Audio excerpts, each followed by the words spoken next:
Top of the day, everybody. Welcome to this week's Health, Women, Lifestyle. And with me is a very unique and knowledgeable person about a book that came out recently. It's called Our True Colors. And with me is the Get Healthy Guam Coalition Secretary, Ms. Renee Veksler. Ms. Veksler, thank you so much for coming on. But this book that recently came out, I'm very interested in it. Could you just explain more? Yes. I'm very excited that we have this opportunity to bring this project to Guam.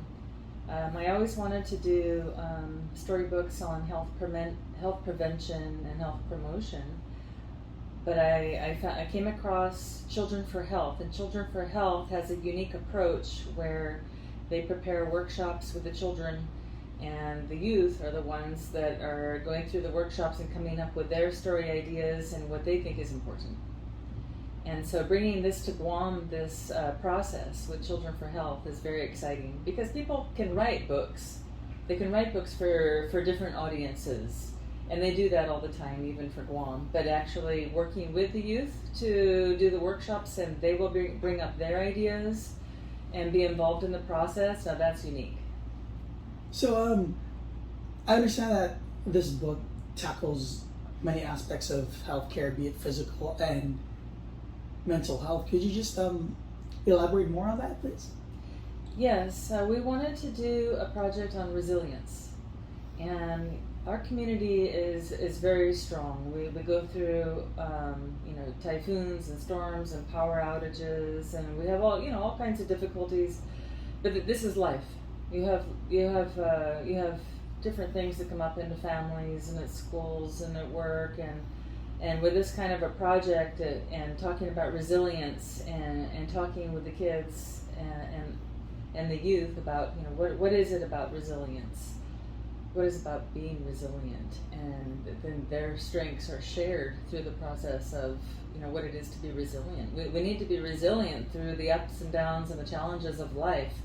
Nothing's going to be easy no matter what we do, and if we take 3 steps forward, sometimes we need to take a step back and keep plowing forward, even if we have to try different paths. So, for the making of this book, did you have any help from a lot of people, or is it just sort of a handful? This project, this was during the pandemic, and it's a smaller project. So this is actually our first storybook project. So we worked with Guahan Academy Charter School. They're the school that was agreeable to be involved, and the teachers are very excited, the students are very excited. So we worked with one school, and the age group is 9 to 14-year-olds. So we worked with Mr. Franklin Castro, and he was able to get some teachers and students involved in the project. Even though it was online schooling, we were still able to carry out the projects with the help of a facilitator. So, Ms. Veksler, if you could just, elaborate more on the topics that this storybook tackles. I do know that you said it's about resilience, but there are, of course, different types of resilience. So could you just, expand more? Yes, resilience can be a broad topic. And when we were going through the workshops and with the different exercises and the input from the students and how they're answering, they were very interested in this being a book on anti-bullying. They thought that would be a really good topic for this age group of 9 to 14-year-olds. So that's what it became. Through the different exercises, there are dances involved with the workshops, which is a lot of fun. But see, it's the curiosity and engagement of the youth and the ideas that they come up with. And then that's what they came up with. They wanted to do it on anti-bullying.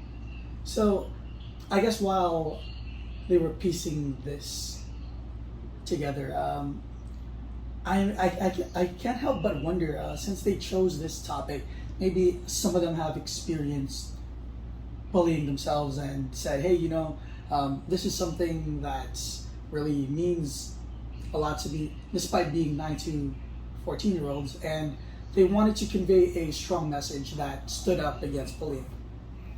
Yes, they did. They wanted to convey a strong message against bullying. I'm sure that some of the students had experienced bullying. I think that's that's common in school, because you'll have different personalities with different backgrounds, and some people like to express themselves in ways that can be offensive to others. And then what do we do? What do we do when this is what's coming up in our lives and we're dealing with this topic of bullying?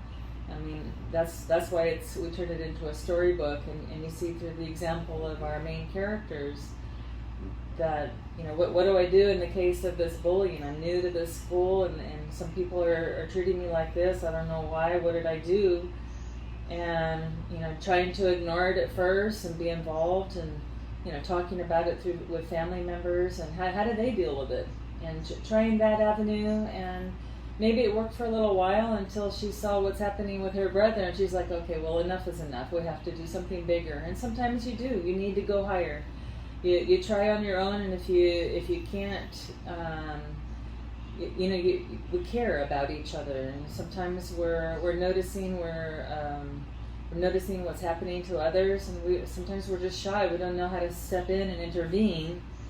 And so, you know, if we can try some ways, and if some ways don't work, we just try other ways. And sometimes we have to go even higher. And so with this storybook, you can see the method that was used at this school with this example on how they address bullying. I mean, this is a topic to be addressed, and that's why the students at Guahan Academy Charter School are so brave to say this is a topic that needs to be addressed. How can we address it? Why don't we address it through a storybook? A storybook that can go global, and it can be used on Guam and all over the country, the United States and other countries, wherever people see it, because it's free to download from Children for Health. It's free to download on that website, so it will have global reach. So, Ms. Veksler, as you were working with these kids, I'm pretty sure that you heard them, you know, sort of brainstorming and be like, hey, so what type of character should we make as our main character, and what's his best attributes? And then, of course, they had to also talk about the antagonist of this story, which is probably something that was a bit harder, because they had to you know, sort of dig deep down and sort of dig up past trauma that hopefully wasn't too bad for them, and they had to incorporate it into this book. Did you notice that? Yes, yeah. Of course, when you have a story, you want it to be a page turner, and you want it to be something relevant, and so of course you're going to need to have main characters and antagonists, and something that the students will relate to. This kind of a story. So those are the kind of stories that came into this story.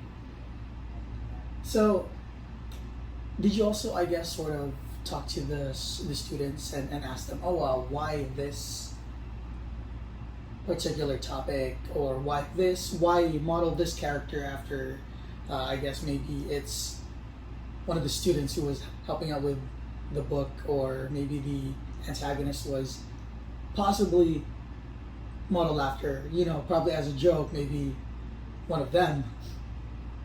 Well, as far as the actual workshops and working with the students, this would be the teachers working with their students. So Mr. Franklin Castro and other teachers working with their own students. And the facilitator that helped, she facilitated the workshops from a distance, so that was online, because it was all virtual classroom at the time. So I wasn't involved in the actual workshop process. The facilitators who were with the students in the classroom and discussing it. So, the best person to tell you more would be the teachers who were involved, and the facilitators who were right there with the students. To wrap things up, Ms. Veksler, is there anything you would like to tell our watching audience, to check this book out, and of course, a little message that bullying, despite who they are or what age, is still bullying? Because as far as I know, even through adulthood, bullying continues. Yes, these materials are free to download on the childrenforhealth.org website under resources. This is a second of the products that we've been making, because with the Good Healthy Guam Coalition, we're working on health literacy, health promotion products at the moment.